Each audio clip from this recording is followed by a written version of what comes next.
Hi, welcome back to the Ask Dr. Renee show here at blackdoctor.org. I am so excited. May is my favorite month. It's Allergy and Asthma Awareness Month. So, today we are so blessed to have two amazing guests that have amazing stories that have children that remind me very much of myself. But I will let them tell their stories. Please, first we have to take care of housekeeping. Share, share, share. Sharing is caring. Share the broadcast. Doesn't matter where you're watching. Please share the broadcast. If you have questions, type them in the comments. We will try to address them. And sharing that, and yeah, Asthma and Allergy Awareness Month. So here are my guests. Good evening, ladies. Good evening. Hello. So today we are joined by Renia, otherwise known as the BlackAllergyMama, and Sherrina Gibson, the digestible data. And these two ladies, like I said, we're going to have them tell their stories, but they have stories to tell. In case you guys missed it, recently I did a asthma support group, but we actually did it on Facebook Live and YouTube, and I did it with my mom, and it was about food allergies and asthma. And so, because I felt who better to tell my story from the beginning part, my mom, and then I could pick up on the end. So that was pretty cool. But I want these ladies to share their story. So Sherrina, since you're off mute already, you go ahead and share your story. Well, thank you so much, Dr. Renee, for having me here. Really excited to be here and talk about my journey, which is continuing and will continue. I would say that my journey started when my daughter was about 7 months. And I noticed as an infant, sometimes her cries seemed especially piercing. Her skin always looked like she was mauled by a tiger. And I was just kept being told by providers, family members, oh, it's just eczema, she's fine, put some Vaseline on it.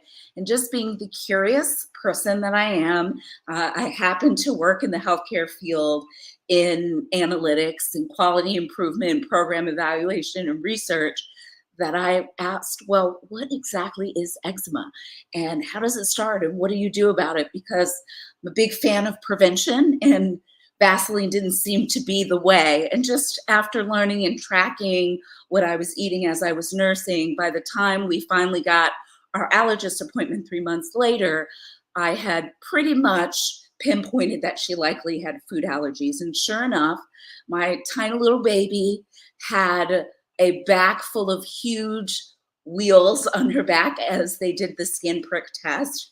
And at 9 months, my little Carter was diagnosed with 33 food allergies. That was completely overwhelming to me. I was crying. I didn't know what to do, but sprang into action. Luckily, I asked a lot of good questions, had some healthcare members, doctors, nurse practitioners in my family who were very helpful to help me clear out my cabinet. I donated 8 months worth of breast milk to a human bank, and me, my husband, and our extended family, even those that don't live around us, really just changed our whole lifestyle in what we ate, what we bathed with, what we cleaned with, what we washed clothes with, what people wore to our homes. And we have just continued since then to fight to keep my daughter safe, meaning at school, at home, in our faith community, with relatives, and included in all of those spaces, because food allergy extends more to just what you eat for dinner or eat for lunch. It's about the family gatherings. It's about the holiday traditions. It's about not being able to go to the beauty salon. So my journey is continuing to understand Carter's diagnosis, which has since also included asthma, work with my allergist, nutritionist, gastroenterologist, to help her with her growth and development and to really challenge these foods to see if she's truly allergic or grown out of them, and to advocate so that she has the full breadth and depth of experience that we all have. Awesome sauce. And so, Renia, tell us your story. Gosh, it is so very similar. So my daughter was born in 2018, and I'd say around 9 months. She was exclusively breastfed at that time, and around 9 months, we noticed that her skin was just not as her skin wasn't clear. She was itching and scratching a lot. She was her spit ups were more than, in my opinion, normal. And so we went to our pediatrician. At the time, our pediatrician said it was baby acne. Just put some Aquaphor on it, put some Vaseline on it. It will eventually go away. Don't mess with it. It will do what it needs to do on its own. Well, it did not seem to be doing what it needed to do on its own. And it actually seemed to be getting more severe. So not knowing what we didn't know, my husband and I kept asking questions, kept probing about what this potentially could be, sharing with our pediatrician, the things that I was eating, if there was a possibility that what I was consuming was coming through my breast milk and affecting her. And we were, told by our pediatrician that not that was impossible, but that less than 2% of what I ate could come through my breast milk and she could consume that. Well, apparently that 2% or less than 2% was enough, because at 9 months, we were also referred to an allergist who diagnosed our daughter with top 8 food allergies at that time. So that was about 6. She just turned 6. So that was almost 6 years ago. And at the time, the traditional method or the traditional approach for that type of diagnosis was avoidance of those foods that she had tested positive for. So not only were we not giving her the purees of certain foods that she tested positive for, or ensuring that those foods did not include the allergenic proteins that she was being tested for, I also removed those items from my diet, from our household. So we were no longer consuming those allergens either. The evolution of our journey has been probably what science is now steering folks to do the opposite of. Our daughter is 6, and there are foods and allergens that she has never had. The science today informs parents to introduce small amounts.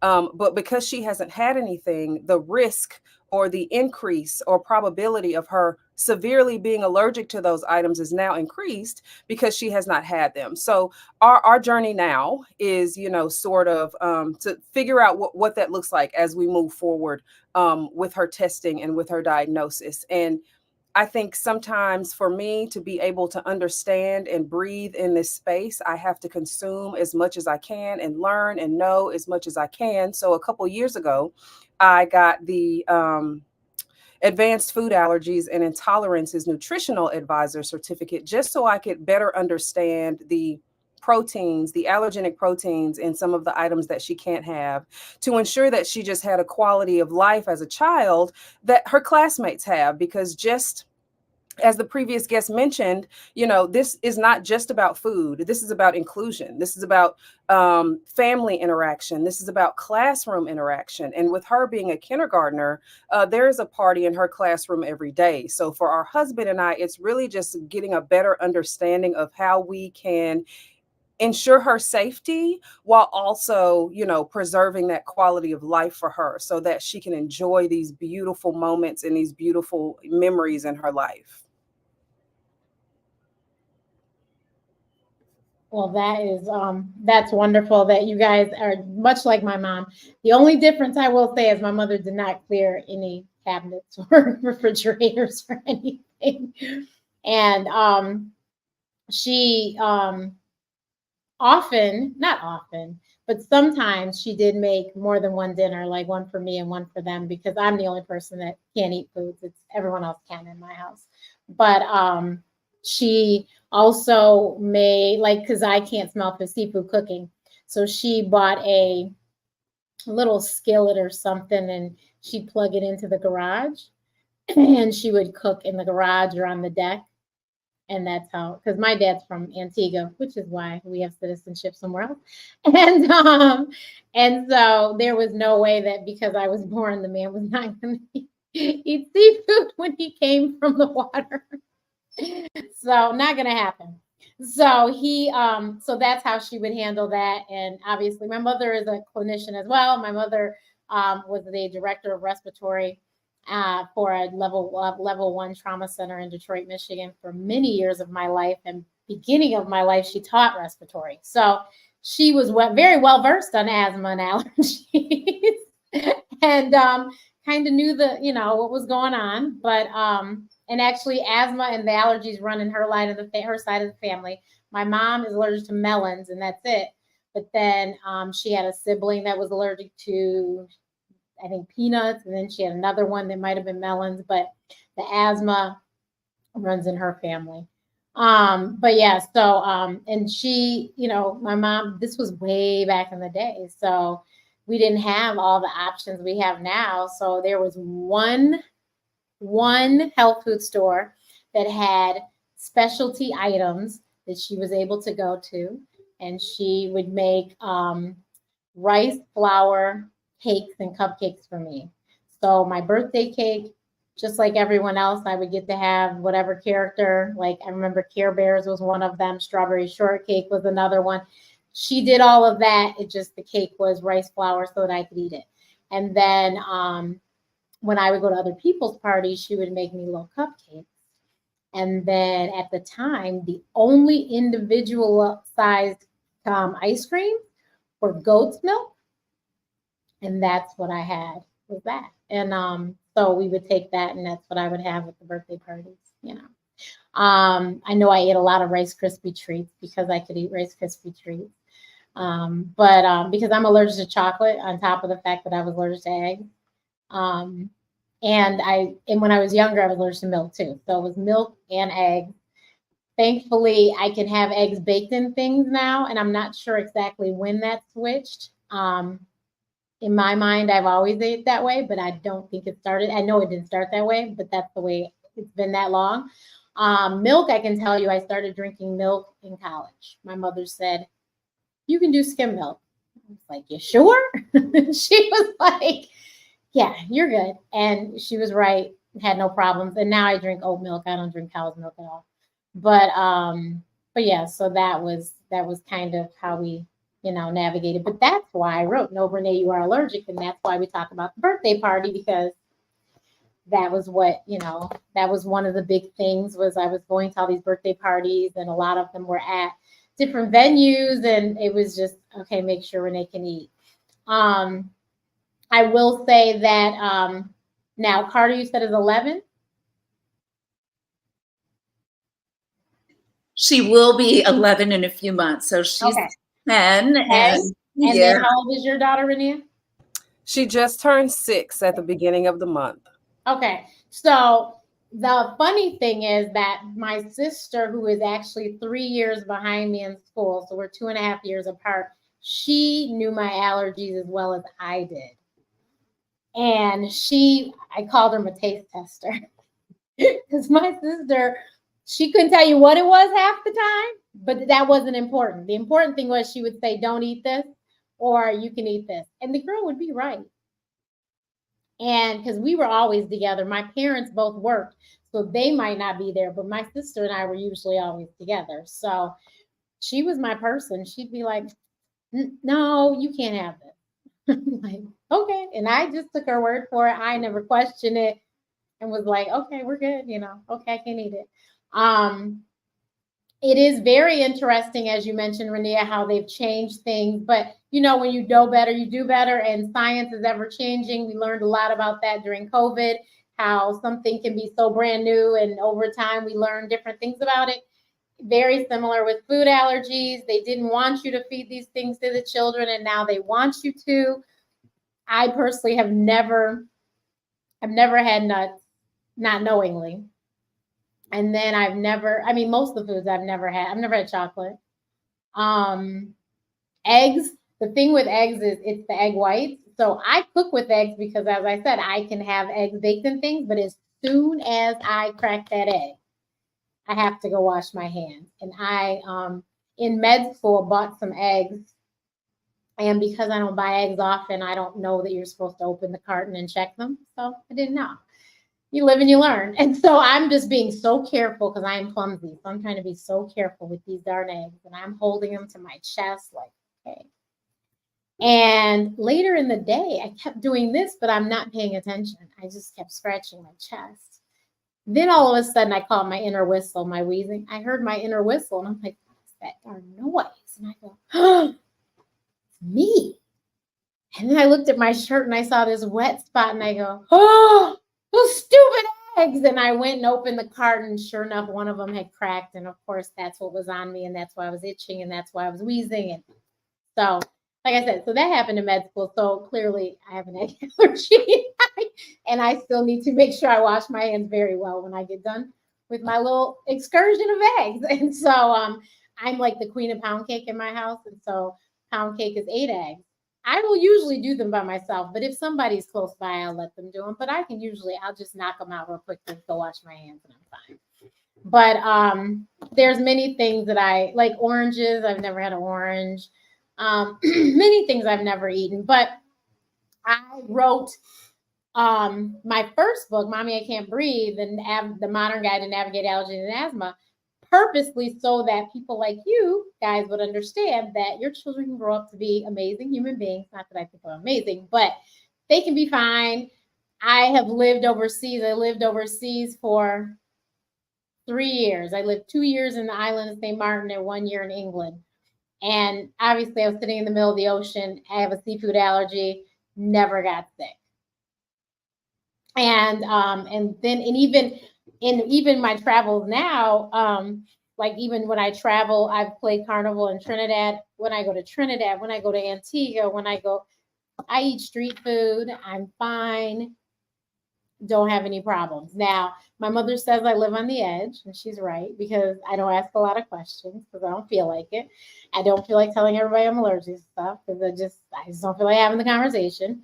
So I'm very, like, I'm really particular. Like, I know what I'm doing, and I just have it down to a science. And I'm like, okay, so this I know I can eat, and I'm gonna be fine. That looks suspect, and and I do go to most any restaurants. I will say there are places that I steer completely free of. Like, I went to a sushi spot one time because they were having this event. I made myself so nervous that I knew I was never doing that again. It was just nerve-wracking. As you can imagine, I had to watch everybody. I had to watch every hand to make sure it did, and I was just like, this isn't even worth it. This is gonna kill, so I never went again. I don't do Thai, Japanese, really not much Asian food, just because of the, peanut oil and orange chicken. It's pointless. But most others I usually can find something that I can eat.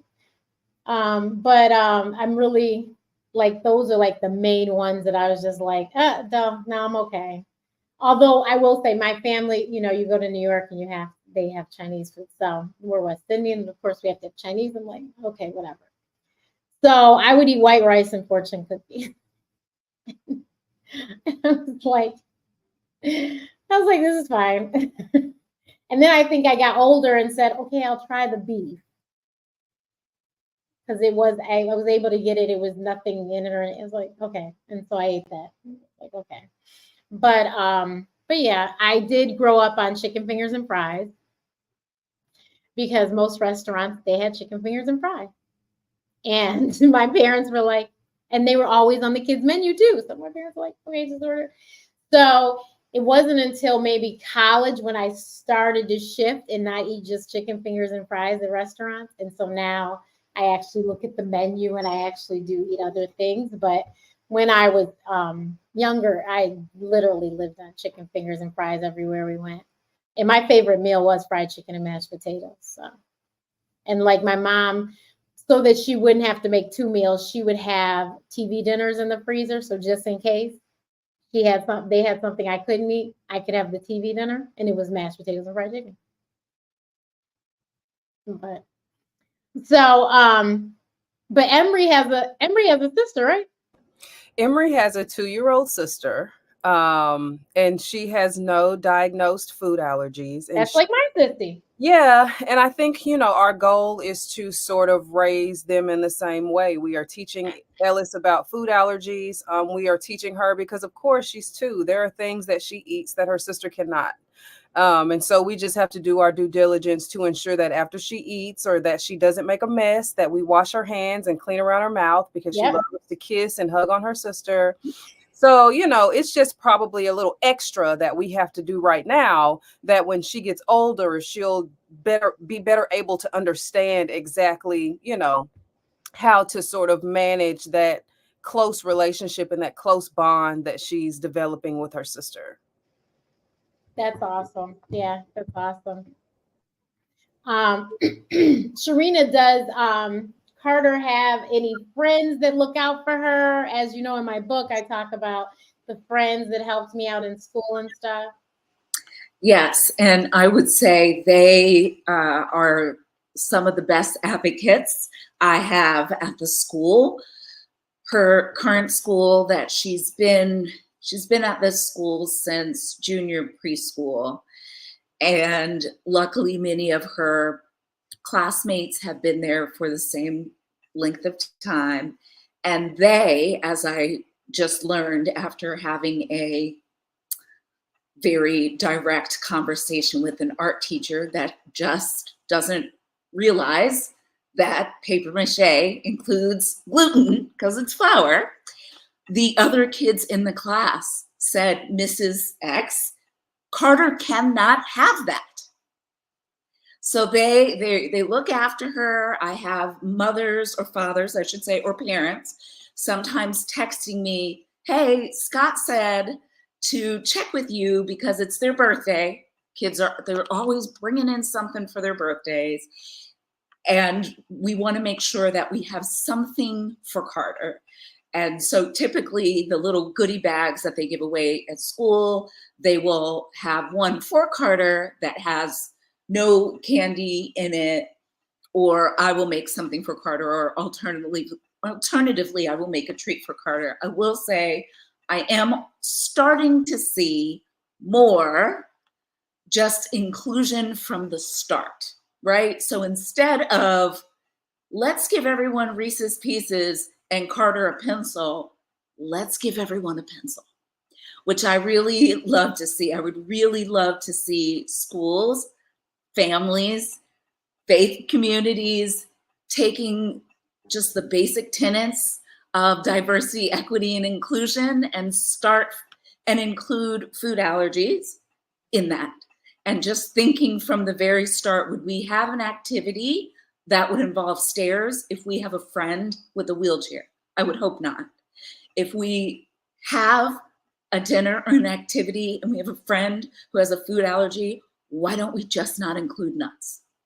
So that it's giving separate but equal. Who wants that? Right. Who wants to be at a table by yourself? Why not just have no nuts in the salad so that everyone can get along and everyone can be welcome and included? And I say that challenge especially to our families of color, right? Big Mama would roll over if she knew there were no eggs in this potato salad. Or would she roll over if she knew that some of her great-grands were at home alone because they can't be there because we don't want to change the potato salad? I'm not saying add raisins. I'm just saying let's you are funny. She didn't say that. Let's be inclusive. But you know what? I will say, my sister and I did some videos for FAIR, and we did make an eggless potato salad. And I have never eaten potato salad for obvious reasons. And then, so I ate that, and that was not good. And I was like, but I'm going to tell you. No, I'm going to tell you. My sister and my mother ate it. My mother is a gourmet chef. My sister is a trained chef from ICE in New York City. They both said it tasted delicious and tasted like potato salad. I never had potato salad, so it's not a taste that I, but the two of them said, had they not known, they wouldn't have known that didn't have eggs in it. the garbanzo beans, the liquid. She said, Yes. my sister was like, Renee, this really does taste like potato salad. And then, like I said, made my mother taste it. My mother's like, it really does. So, and honestly, so for health reasons, we have pulled a few of them over on our family because we're like, okay, we're not trying to kill ourselves. So we put turkey in the greens instead of ham, stuff like that. Or we use ground turkey for the spaghetti instead of ground beef. And so we've done stuff like that. And the food was delicious. So they didn't say anything. And I think, and when we host, obviously when we host, we make, I think I probably can eat everything when we host, I can probably eat everything. When other people host, yes, there's things I can't eat, but 47 years, there's a whole lot of places I've been where I can't eat, and it's just not a big deal. As a child, it wasn't a big deal either. It is what it is. My grandmother, the big deal was when I would go and she would forget, like, I can't smell seafood cooking. So it's like, Grandma, I walk in the house and be like, because I know what it smells like. And I'm like, no. And so I'd sit outside and, either I'm playing outside until you air out this house or my mother's coming back to get me. But there's, I can't stay inside.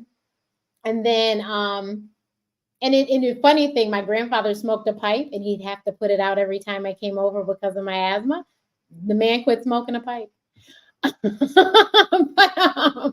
but yeah, they didn't stop with the fish fries and stuff. But then I think they finally figured out a way to do it outside, like my mom. And so then I could come and stuff, and but no one was changing their menus for Renee, which is fine.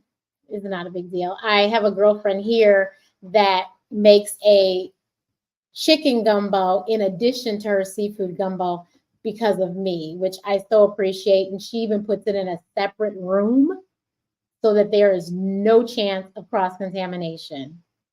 And she makes an announcement and everything to tell everybody to make certain. But I think that's really nice of her because she doesn't have to do that, obviously. So I think that's pretty cool that she does that. But it's funny that the kids know better than the adults. But I think everyone has a lot on their plates these days, which is why I think as a child, it was really important that I knew what I was allergic to and that my sister knew what I was allergic to, because like I said, my parents both worked. So we were often with the babysitter or with the dance teacher or with the piano teacher or with my grandparents, my aunts, my uncles, my cousins.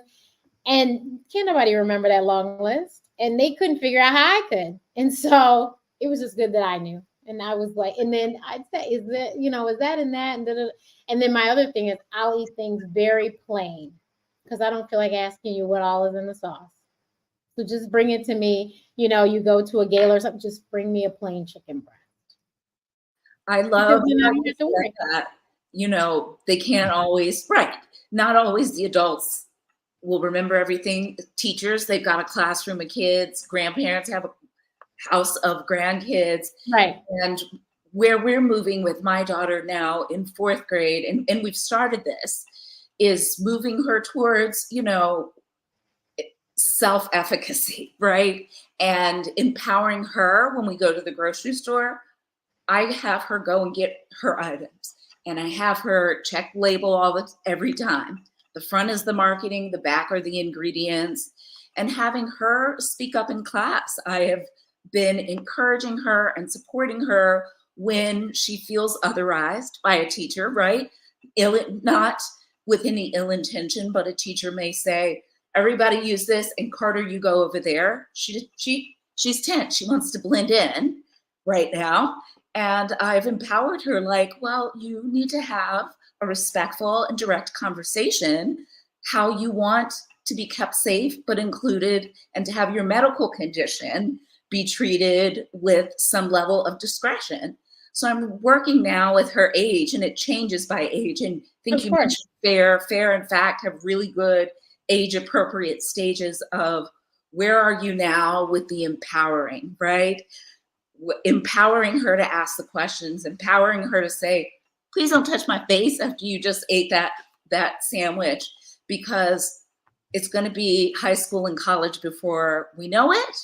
And just needs to have some self independence and body autonomy in all of the ways. I think you're absolutely right. And I think, Sherrina, you hit the nail on the head when it comes to ensuring that Carter is empowered, because we have probably been told more times than we can count about how Emory's communication is over the top for a 6-year-old. And you know, sometimes generationally in the Black community, kids are this, what is it, be seen and not heard. Not heard. Our child at all. And we don't encourage that, because for us, communication could save her life. For us, communication could be the you know, thin blurred line in between danger and safety. So we're very we advocate for that. We are proponents of strong communication. And I think that for us, we're like, she has food allergies, she can have this, she can't have this, in all of the various sectors of life that we are a part of.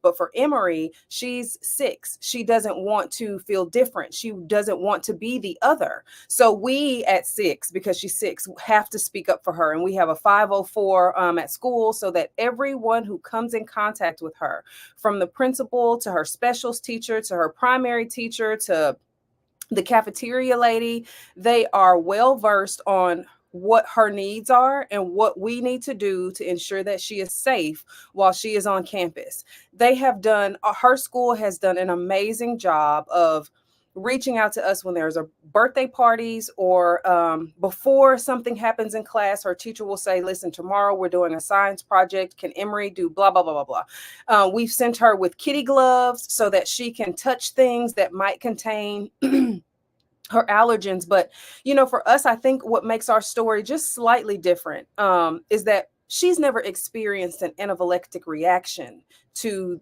any of the allergens that she was tested for annually. She's never had anything that an antihistamine couldn't assist her with. On top of that, a lot of her flare-ups show up atopically.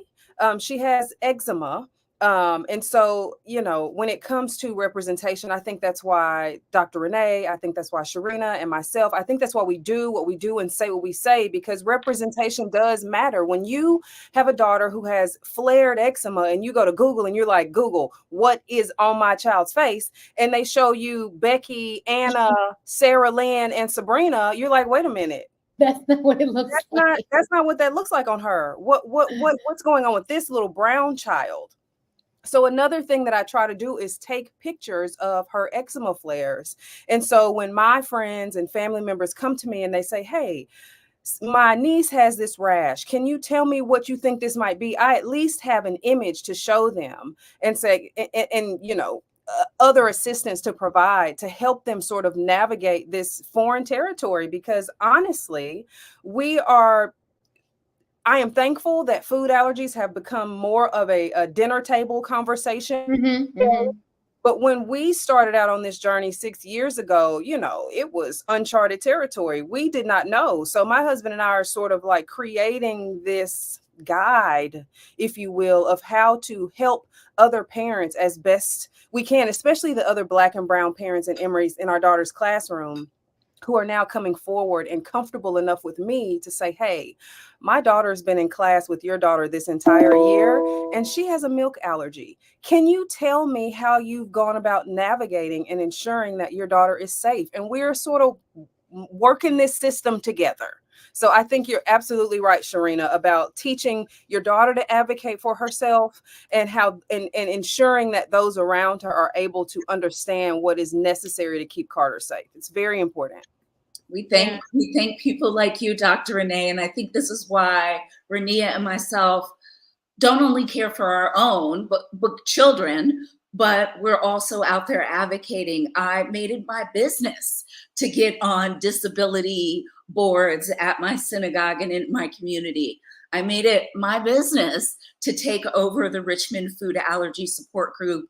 And because there's a very real financial impact for people who have food allergies. If you're Black and brown, you're more likely to be food insecure, which means you're at the mercy of getting food resources from pantries and food banks. And even if you're not, it's very expensive. I keep it expensive extensive, I'm a data person as it is, but I keep extensive records of what I make to make Carter's quinoa milk, because she can't have milk or any of the alternatives, and the difference between a gallon of milk and the quinoa milk, who comes up to about $9.47. That difference for your pasta, your milk, you can write that off on your taxes.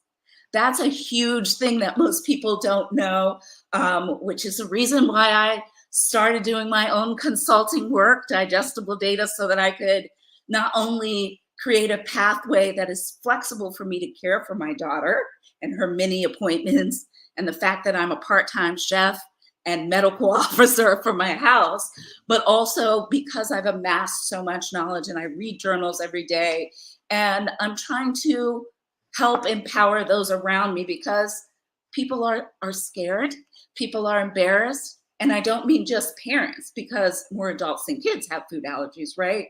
It's very important for us all to speak out, and we really want diabetes. I'm sorry, we really want food allergies to have the PR of diabetes, to have the PR of asthma. It is a chronic condition. It's grossly underfunded. And I think the more that we have conversations and people like you, Dr. Renee, that are out there saying this, I think it will start to move away from it being a dietary preference, which it is not, Right. towards a medical condition, to where we can just, the education is more prolific, thus the resources towards a better quality of life will follow. Yeah. And I think that especially nowadays, when you have food intolerance, and then you have food, you know, when I was, it was just food allergies. And then, like I said, now we have all these other terms. And we were at an event recently, and the girl was a nurse, which blew me away. But she said that she was allergic to whatever she was standing there holding and eating. And my friend that she's speaking to froze and was like, oh my God, because she knows me and my food allergies and how serious it is with me. So she's like, oh my God, and she goes, well, I'm not actually allergic. My sister had to walk away because she was so upset. My sister was mad as hell. She was like, didn't that girl say she was a nurse? What is she over there talking about? She's allergic. You're clearly not allergic if you're standing there holding it and eating it. I was like, my sister was like, did she know how serious this is? You can't play like that. And so we told my mom the story. My mother had the same reaction, was like, that's nothing to play with. You don't just say stuff like that. You're either allergic or you're not, but you don't play like that, especially when, like I said, she didn't know, but me and the person she's talking to are very close and have traveled together. The girl knows how serious it is with me and my food allergies, and she knows we can't play like that. And so I was like, oh my God, did she just say that out loud?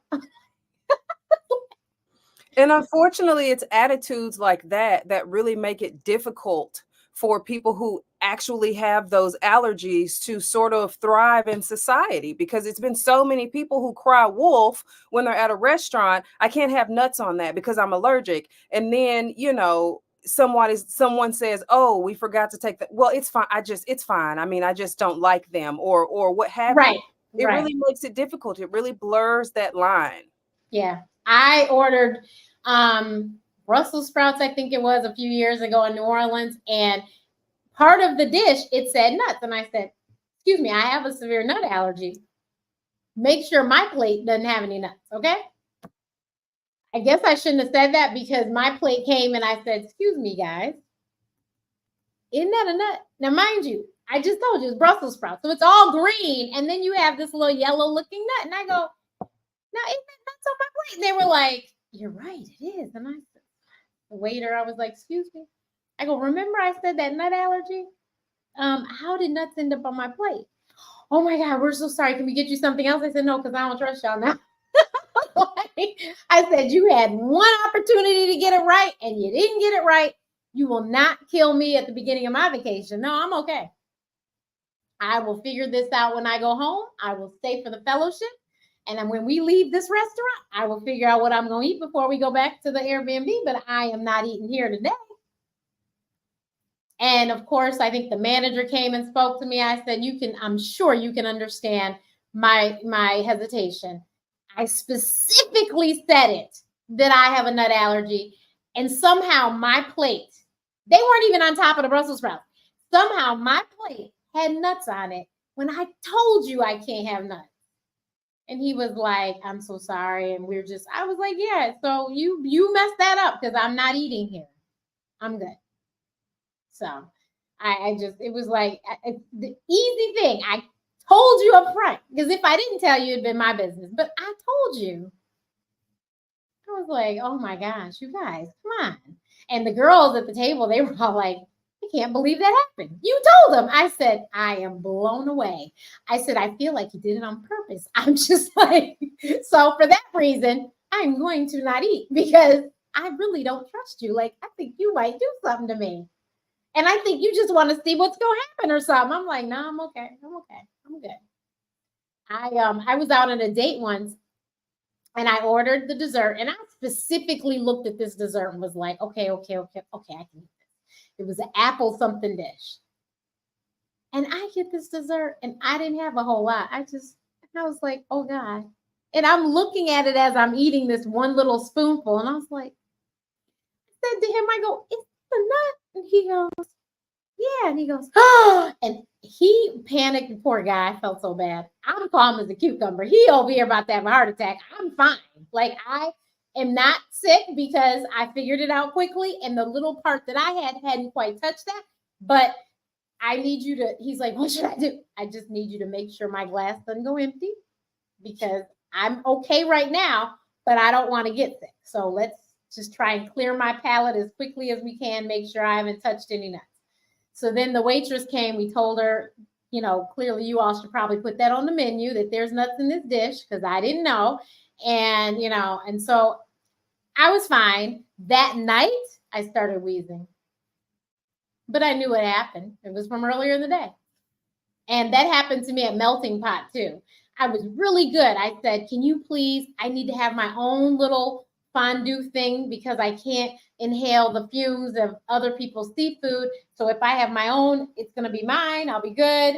So then I went and joined the group and didn't think about it. That night, once again, I started wheezing and I was like, shoot, I smelled those people's food. Yeah, but I just took my medicine, of course. But I was like, the little things like that, I'm like, oh yeah, I forgot. Yeah. I mean, I thought I was good with that melting pot. I was like, this is good. I have my own little separate thing. They were good with it. I had my own dishes. I was good till I went back to the group. Like, so, but I think that advocacy is the biggest thing. I watched an episode of Nanny Joe, Super Nanny. And she went to a house and they had really bad allergies. And for that reason, they never ate out except for at one place. And so she was like, well, I'm taking you guys to a different place. And she took them to that place. And before they even went, the mother was crying. And I was like, Lord, you cannot lead this way. You got to keep it together. You can't be falling apart. And she just was so nervous. And so they went and everything was fine. So then she took the daughter out by herself. I think the girl had to have been at least 12, if not 13.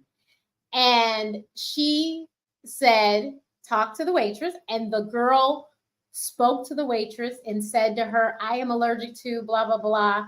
And the lady said, oh, well, you should be able to find something on this part of the menu that you can eat or something. And the girl felt so good. She was so excited and she couldn't wait to go home and tell her mom. And I was like, this is why it's really important for the parents to keep it together and not fall apart in front of the children, because the children mirror the same reaction. Because as mother fell apart and then the children started crying, it was a mess. And Nanny Joe was like, wait, I don't understand what's going on. But your anxiety is just rubbing off. So you got to keep it together. And so the girl had never spoke up for herself. So they don't go but one place. So now she went somewhere different and she talked to the waitress and she said, see, it wasn't a big deal, wasn't it? She's like, it wasn't.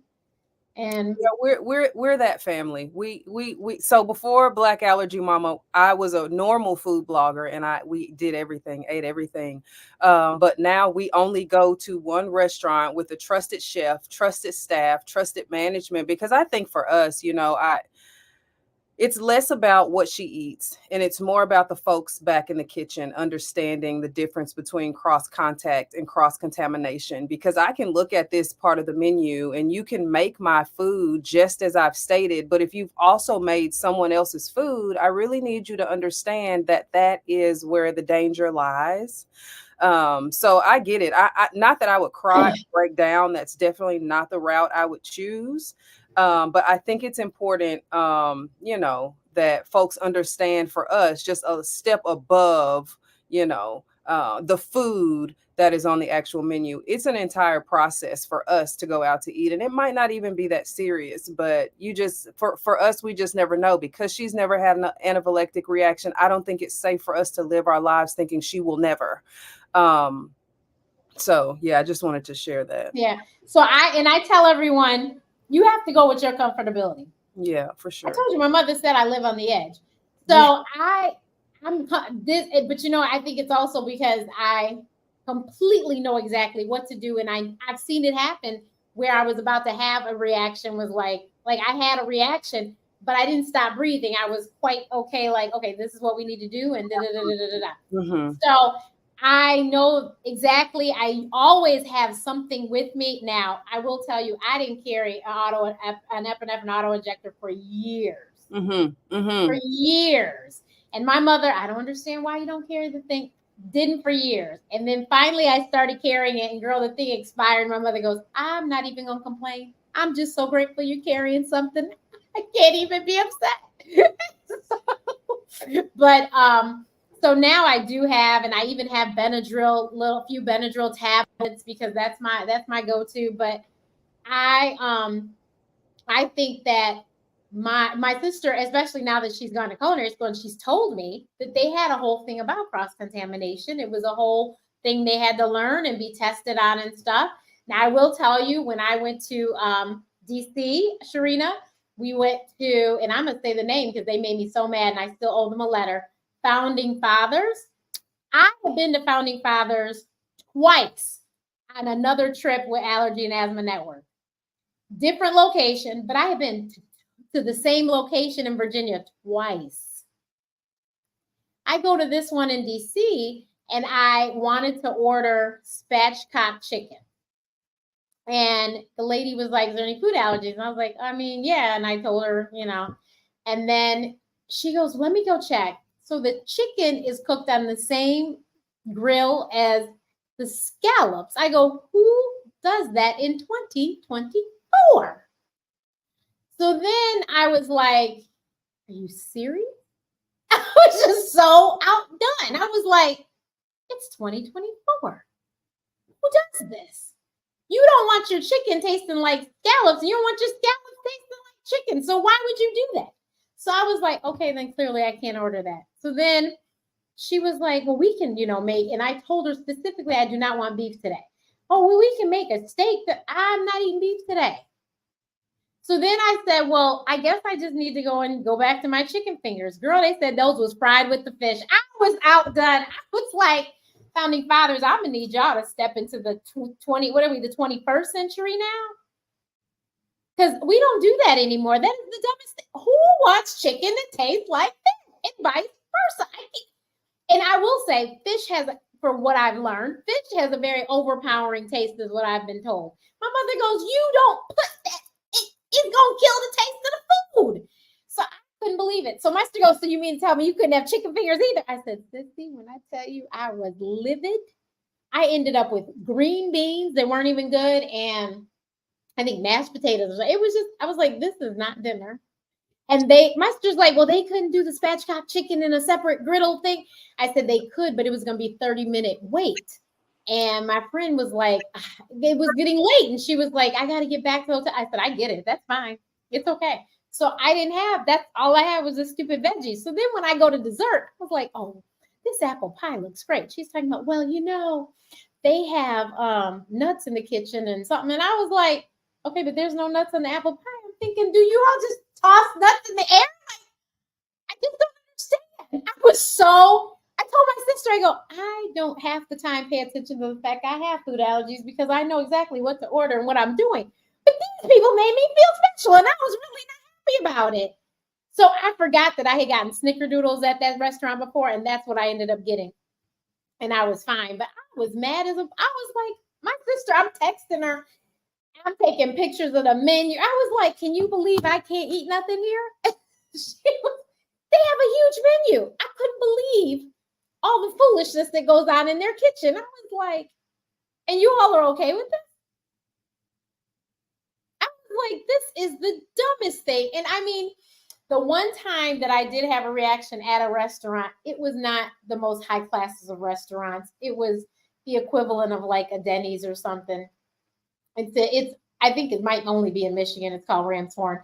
And I ordered my usual chicken fingers and fries. I was a child at the time.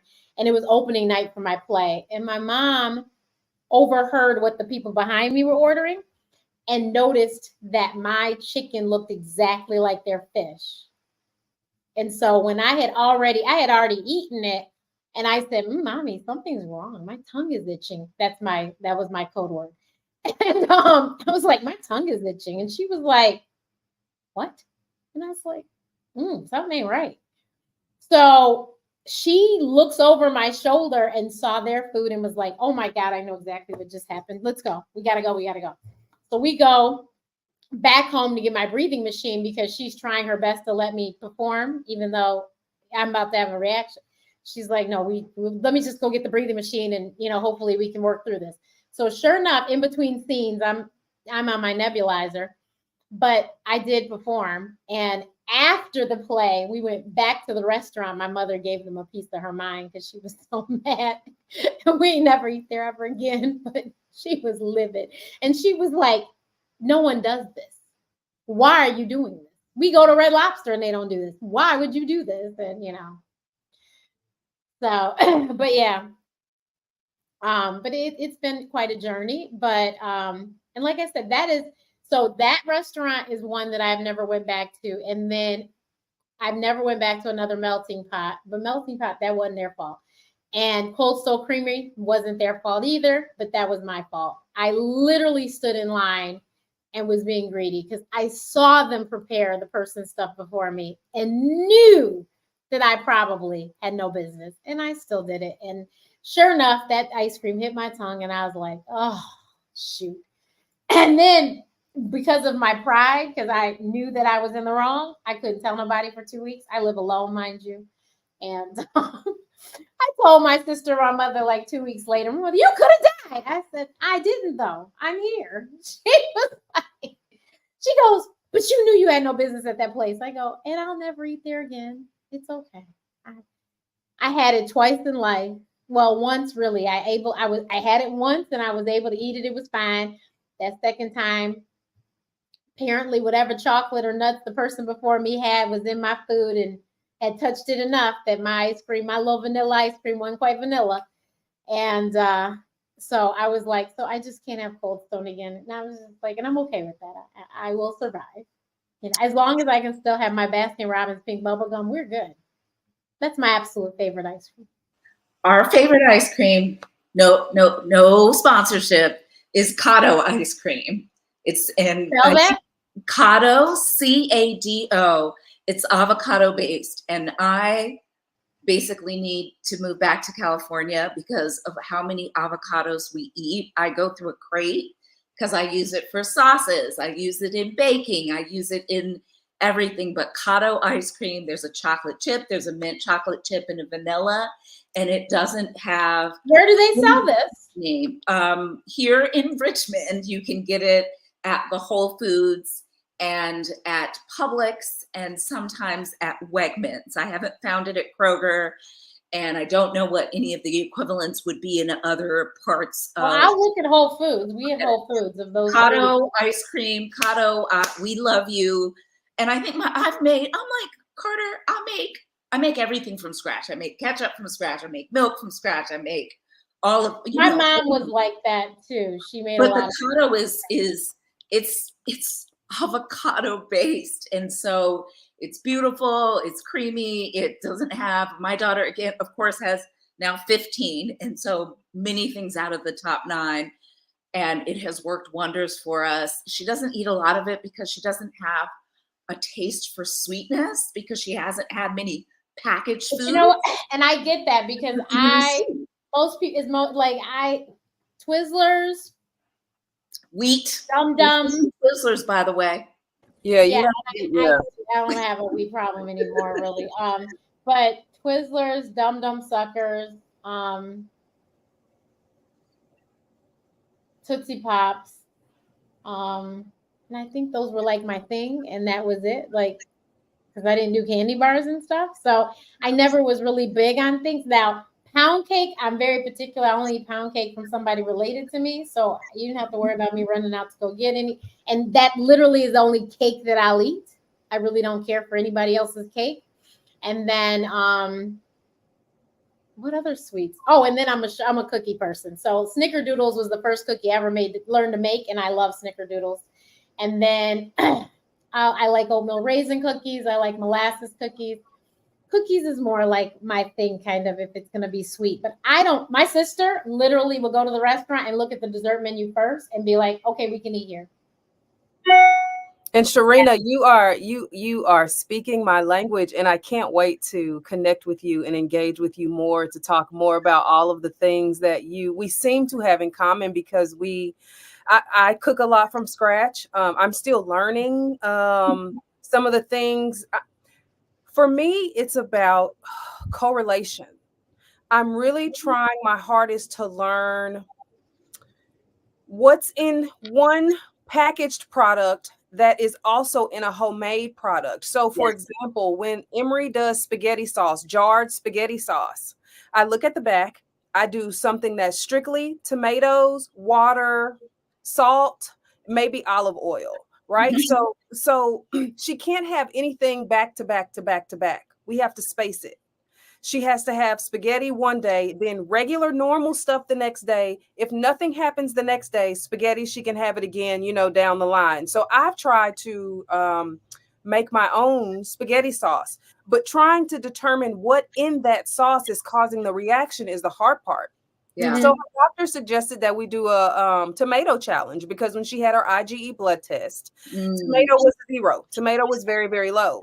But Emery's thing is like, Mom, I don't want to eat raw tomatoes. I don't ever want to do that in my life. I don't ever want to eat raw tomatoes. No one likes raw tomatoes. But so we opted out of the challenge. But she can't do ketchup because it's something in to me that screams it has to be the tomato, because she has olive oil and things. She has salt and things. So it's really about finding that balance when we are creating things in the kitchen that allow us to sort of understand what ingredients she has. And I say intolerance because she's not wheezing or coughing or itching or scratching. None of the 2+ systems are involved. It's literally just an itch around the mouth. But because she's 6, what happens is that itch starts to scab, and she exacerbates it by picking that scab. So now the allergens are getting into that scab, and it's making everything worse, right? So I'm prayerful and hopeful that once she gets a little older and realizes, if I don't pick this scab, it will go away, that we will be able to sort of introduce those things like cinnamon that we haven't done, like cocoa. She doesn't do chocolate. Sometimes sunflower, just those weird things that her allergist is like, there's no way she's allergic to all of these things. There's no way she's allergic to all of these things. We're talking about, oral immunotherapy, doing more food challenges. But it's just a process. It's a lengthy process that doesn't correct itself, overnight. And just like you both have said, my daughter does not have an affinity to sweets because she's never really had sweets. I think she likes Kix cereal. Nobody likes Kix cereal. That's why it's in that huge box, because the Kix factory is trying. Things don't have any flavor. My sister used to eat them. There's no flavor in the little balls.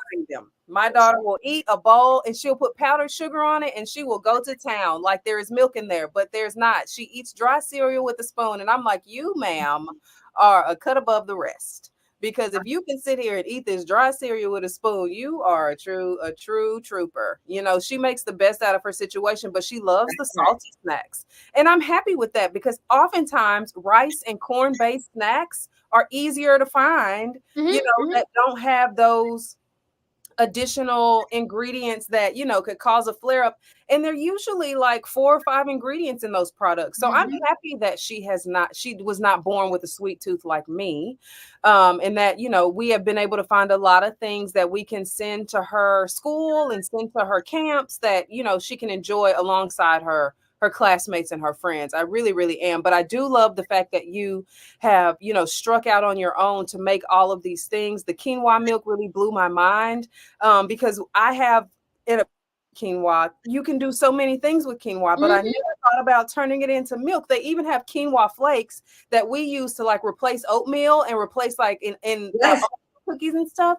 But I never thought about making quinoa milk. They sell quinoa milk. I think I've seen it at the store. It's gone now. It died in COVID. It left. Susie's made it. In COVID, they went out of business. So I wrote her and they gave me the recipe.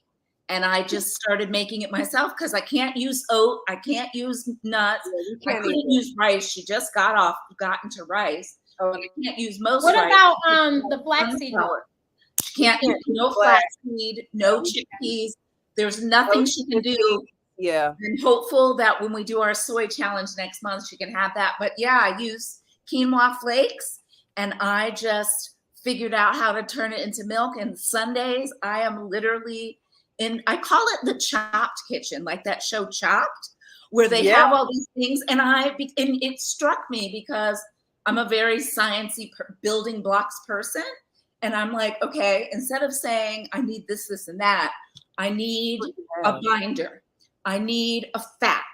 I need a sweet. I need an acid. And once I changed my framework to think in those cooking building blocks, instead of thinking I need turkey, right? I need a fat. And instead of I need turkey, I just opened up my mind. And I'm a kind of a crunchy granola person, try all cuisines anyway. And I just made what I made, and I just did what I did. And I just drew from other cuisines and other places that we've lived in the world. And I just took it as, this is also the help of good behavioral health support for the caregiver, right? I decided it's going to be my life anyway, with some good support from my husband and good professional support. I just decided I'm just going to become an alternative chef. And I just took it on. I was going to do it anyway. So either I was going to be depressed about it or I was going to just take it as a challenge. And I decided to take it as a challenge. And, I have a bread recipe that literally I give to at least 6 people every year because somebody has the same allergies. What people say, weird allergies, as if, you can't be allergic to anything but nuts. So yeah, you're going to live that way anyway. So you might as well embrace it. And I drank soy milk. And I wish we could.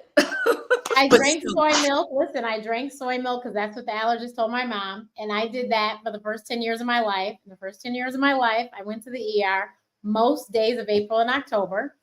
And I wheezed the entire first 10 years of my life. It was just my wheezing got to there was a baseline wheeze.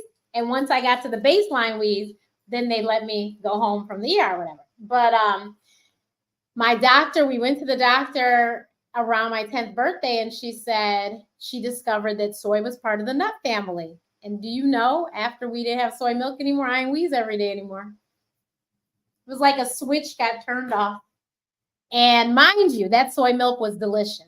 That milk was good wet, and the dry was delicious. And when I tell you I was devastated, it's hard to tell a 10-year-old that we were latchkey kids. You're not supposed to cook anything. We come home, we have cereal. I ate a lot of cereal and milk. When I tell you, they told me I couldn't have my milk. And then they replaced it with Cremora, which really didn't taste that great either. Plus, it was very fattening. So then I blew up like a house because I ate cereal all the time. And then we replaced it with non-fat dry milk, which had no flavor. It was just awful. And so I was just miserable until my mom said I can have skim milk my freshman year of college. And I was like, oh, cereal can taste good again. But it's little connections like that, Dr. Renee, that people don't understand when it comes to food allergies. And that's one of the main reasons I went and got this certification, because I couldn't go back and get a medical degree. Too old for that, could not do that. The two little children would not allow that. But, I had to find a way to get that additional level of education so that I could understand that most food allergens in pre-packaged goods are labeled under lesser known names. So if you don't know all of the names of the top 8, all of the names, not just the soy, peanuts, Right. There are other hydrolyzed wheat, maltodextrin, those types of things that have the xanthan gum. A lot of people don't understand that those types of products can be made from corn, can be made from rice, or they can be made from wheat. So if you're out here, with celiac disease or a food allergy to wheat or gluten, and you don't know that there are, safe pseudo cereals is what they call them when it comes to like the gluten allergies, and you don't understand the allergenic proteins that are similar in rye and barley and wheat and oat, depending on, your level of allergy, you're really out here playing a dangerous game. And so one of the things I try to do is put out that additional level of information. So folks go out and look at the back of something that's in your pantry, do your own research to familiarize yourself with this language, because a lot of the things that the FDA approves are dangerous and, unsafe for consumption. So we have to do our own due diligence to ensure, even if you don't suffer from food allergies. Even if you don't have food allergies, that is what is yourself all those extra chemicals that is messing with everybody's bodies, causing the hypertension, causing the diabetes, that's why it's really good when you look at labels to be able to read meaning be able to pronounce the words that are on the back of the label.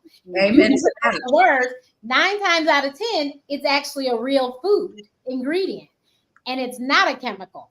And then, it's safe for eating. But like I said, that's regardless you have food allergies or not. You really do not want to eat a whole lot of processed foods. You want to know exactly what's going into your body, because you don't know what's going to interfere with, whatever 10 drugs you might be taking for whatever else you got going on, So it's really, really important to be able to read and understand exactly what it is. Just like a lot of people wouldn't ask, what is edamame? But edamame is also part of soy, which is that, like I said, I'm like, okay. And a lot of people don't know that what is the name of the fish? Anchovies are in Worcestershire sauce. Or Caesar salad dressing. Oh, and I knew about the Caesar salad dressing. But some people Worcestershire, that just came in the last like 6-7 years. Yes, it's just, and in the products you put on your skin, the products you put in your hair, your makeup, like having a coconut allergy really opened up. That could be really bad, because now they try to put coconut for everything. Oh, trust me, I know, which is why we know that. I can't use, like my daughter carries her on her EpiPen bag. She has her own soap, because there's nut and coconut in almost every soap, her own sanitizer, and her little bag, because she's got to wash her hands. Yeah. She tries not to, but she's going to. Yes. Yeah. This is great. I think that the other thing that's really, really great is that you guys clearly have good allergists that listen and talk to you and help you along the way, because if you don't have a good allergist, this can be very, very daunting. Yeah, well, you gotta let them know sometimes too, I found that doctors know certain things and certain things they don't. And this is my lived experience. And I am not afraid to say doesn't work for us, hasn't worked for us, won't work for us, not going to try that, and sort of stand on that, stand firm on what I'm seeing my child experience. We have a great allergist, yes, but I think it's important for people navigating this food allergy journey to know that it is okay to slightly push back. It is okay to say, well, what do you think about this? Or we're not so comfortable with that, but what are some other alternatives? Make them do the work. Allow that partnership to work in your favor. And please fire them if it doesn't. Move on quickly. Exactly. My And mother fired the Let 'em pediatrician go. over a horrible asthma attack I had one time. Yep. And she was like, we never saw that man again. But my doctor, my allergist was also double board certified. So she was a pediatrician too. So she just ended up, and she actually was a Black female anyway. So it just worked out well. That was the first Black female I saw was this woman. And may she rest in peace, Dr. Marva Morris. She was an amazing woman, also my soror. And she was just the bee's knees. And Renia, you pushed back, but guess what? My mother would never do that because she's of a certain generation that doesn't do that. But guess who did? My mother looked at me. I was excited. I would push back. I'm like, I'm not going to take that. My mother, what do you say? I'm telling her the truth. I don't care if I'm 8, 10, 13. I would tell her, I'd be like, I'm not going to take that medicine because it make my food taste bad. And that one, I would just tell her. And she and I would work together to figure out something else that will work for Renee, because Renee just told you, don't prescribe it. I'm not going to take it. I would love to see Dr. Renee more, and now I'm speaking more of the professional side as well as a parent, just more empowerment from us as patients in the shared decision making.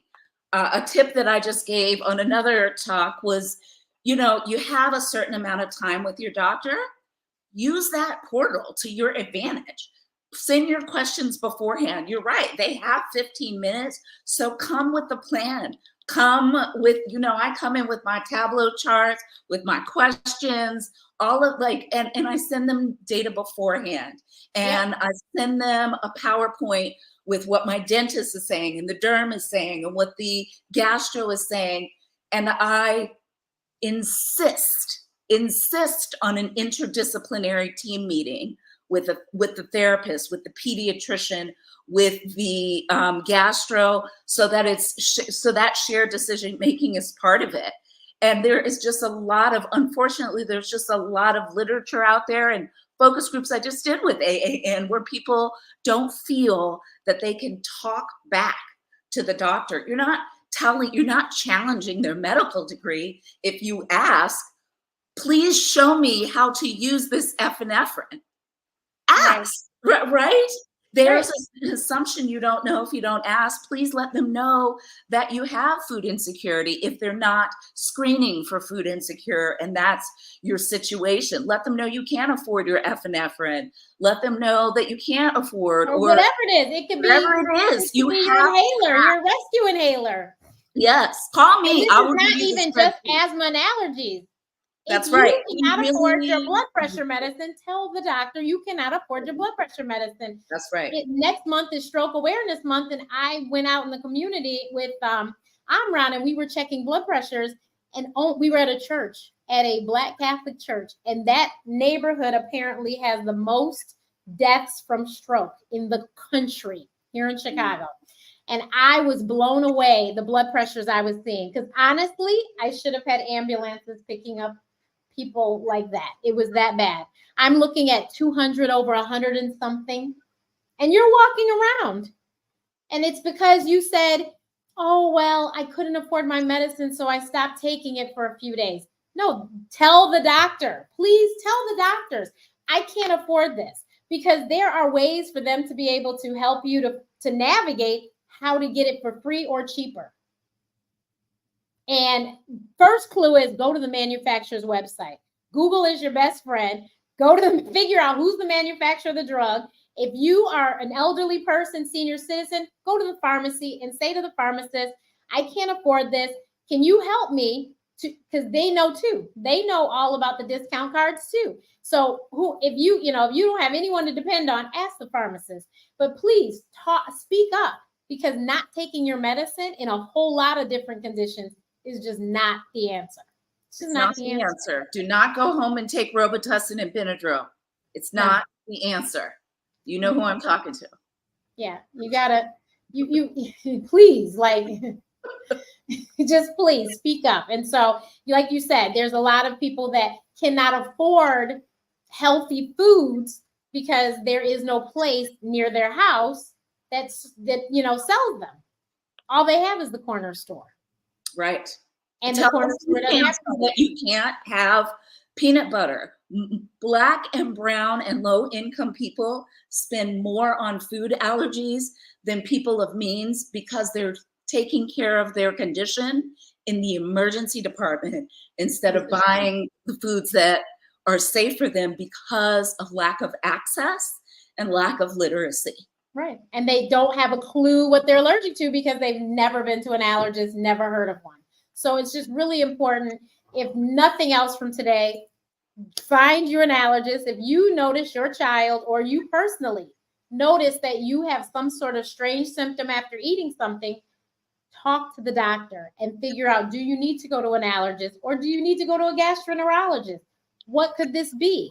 And figure it out, because every reaction is not the same. So you might eat it today and it was a little mild something, but then 3 weeks from now you eat it again and now all of a sudden you've gone into anaphylaxis. So, and I'm convinced that that's what's happened to many people that have died in our community, is that they had a little some one time and they were like, oh, it's no big deal. And then they went and had it another time and now they're dead. So please. Exactly. And tell them, Dr. Matthews, looking at analyzing claims data, it doesn't say that you died of peanuts. It says it's coded as like heart failure or heart. Exactly. You're right. So then we don't even have the data to really figure out what happened. Mm-hmm.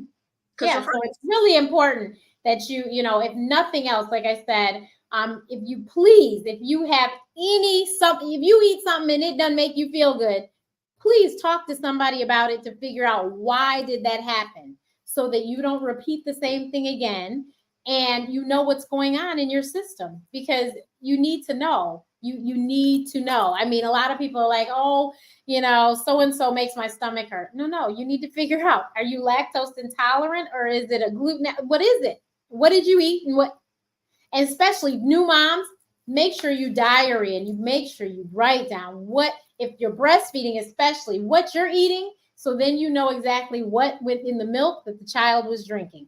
You need to, and I mean, I'm sorry, I'm sure it's awfully tedious and I know you got a lot going on, but if you can, do a voice memo into the phone. You're recording the poops and the diapers anyway, right? Record this information. The pediatrician will appreciate it. Yes. And if you end up at an allergist, they'll really appreciate it. But you just need to make sure that you have all this information so that you can figure these things out. And, new moms, talk to your pediatricians. They'll let you know of all the newest and latest about introducing the foods, because as we said, they keep changing. So they'll let you know a little bit of this and when to have and when to introduce it, so that you can prevent your child from having all the food allergies that I've been blessed with, and these two parents have been blessed to deal with. But thank you, ladies, so much. Please let everyone know how they can find you, because I want to make certain that everyone follows you guys and keeps up. Because BlackAllergyMama, let me tell you, I've been following her for years, and she don't play. Like when she said she's figured out what the code words were, I'm like, wow, who knew? I've screenshot her stuff and was like, wait a minute, I didn't know. So because I am a huge fan of yours, and you started this talk showing your book, and we purchased your book as soon as I found out there was a Dr. Renee out there. We purchased that book, and it created a space for our daughter to feel included and to know that not only is there someone out there with allergies similar as her, but she's an adult. She's made it. She's surviving and thriving and living a beautiful life. So I thank you for putting books that the books that you've written, out into the world, because they've been very helpful. But I can be found at BlackAllergyMama on Facebook and Instagram. I also am a WebMD contributor to their food allergy caregiver section. So if you go to WebMD and type in food allergies or BlackAllergyMama or my name, Renia, all of the articles that I've contributed can be found there. But most importantly, you can always engage with me at my website, BlackAllergyMama.com. There's a lot of helpful allergy tips, but that is also where I put my food allergy recipes. The majority of them are top 8 free. After Sherrina and I chat, you will see some more because I am going to pick every little wrinkle in her brain to find those recipes that we can sort of include into our regimen so that our daughter can enjoy those as well. Thank you for having me. I'm very appreciative. Thank you so much. I appreciate your time. And thank you for having me as well. It was awesome to talk with the both of you. And you can find me in a couple of different places. On Facebook, I manage the Richmond, Virginia Food Allergy Support Group. We provide online support, we engage with providers, we often have educational videos, we have events like the annual Halloween Hustle that's supported by all the local area hospitals, the Virginia Department of Health, and lots of other corporations. I also have the Carter Foundation consulting firm, for which myself and a team of analysts support food allergy, asthma, and other public health related initiatives. We consult to do needs assessments, to do program evaluation, to do data visualizations. Really proud to be working on food allergy related focus group analytics for Allergy Asthma Network, as well as doing all of the analysis for their asthma quality improvement projects. And you can find me now also on Instagram on Digestible Data, because I'm the data lady, where I have all kinds of stats related to food allergies and inclusion. Thank you so much, ladies. And good luck. I know you guys, your children are going to be amazing. And, you know, Renia, I was the talker, obviously, when I was younger, too. As a matter of fact, they taped my mouth shut in preschool. Whole nother story. Yeah. And so, but you're teaching them right, though. They need to be able to speak up for themselves, advocate for themselves. And you'd be amazed how many stories I've heard of parents who didn't tell the children what allergies they had because they didn't want them to feel different. They were not us, obviously, but you can, I only imagine how dangerous that could be for a school-age child to have no clue. So I am so glad you two were not the reason why I wrote the first book. They were the reason I wrote the first book, because I need you need to let the people, let the children know what's going on. If no one knows, at least the kids should know. So I am so glad that I don't have to worry about those three children. Okay. So, because that worried me to death, because I could not imagine walking around blindly and everyone else knows what's going on, but I don't. Or they didn't even tell the teacher nor the kids.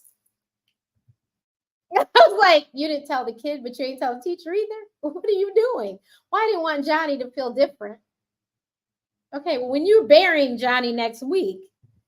So, yeah, so I'm so grateful for parents like you. And thank you for helping me to celebrate my last Thursday show of Food Allergy Awareness Month and Asthma and Allergy Awareness Month. And I will see you guys on the interwebs and hopefully in person one day very soon. Everyone have a great evening.